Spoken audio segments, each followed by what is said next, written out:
তাড়াতাড়ি দরজা খোলো। আরে দরজা ভেঙে দেবে নাকি? তোমার জন্য খাবার এনেছি। যদি সে না খায় আমি নিজেই খাবো। আরে তোমার কি হয়েছে? 18 বছর পর আমি পুরস্কার পেয়েছি। তোমার কি মাথা খারাপ হয়ে গেছে নাকি? স্বামীজি, তুমি কোথায় যাচ্ছ? আরে অফিস যাচ্ছি। সাহেব, আজকে তো তোমার জন্মদিন, তাই আজ তোমায় অফিস যেতে হবে না। আজ তোমাকে আমার যা চাইবো খাওয়াতে হবে। এই মেয়েটা আজ আমায় পাগল করে ছাড়বে। এটা খেয়ে দেখো। আরে শালা, বড় ফ্যাশন ফেসেছি। কি সব খেতে হচ্ছে আমায়?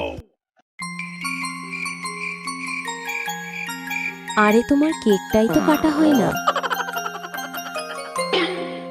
আরে শালা, এতক্ষণ তো ভালো ছিল, এখন কি হলো তার?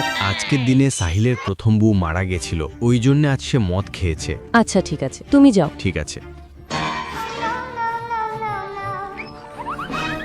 তুমি চুপ করে শুয়ে থাকো, তারপরে ওখান থেকে আমি চলে আসি। আরে এই ছবিগুলো তো আমি তুলিনি, তাহলে এটা কার ছবি? আয়শা, তুমি এখানে কেন এসেছো? এইগুলো কি আমাকে একটু বুঝিয়ে বলবে তুমি? তুমি আমাকে বিয়ে করতে চাও তো চলো আমার সাথে।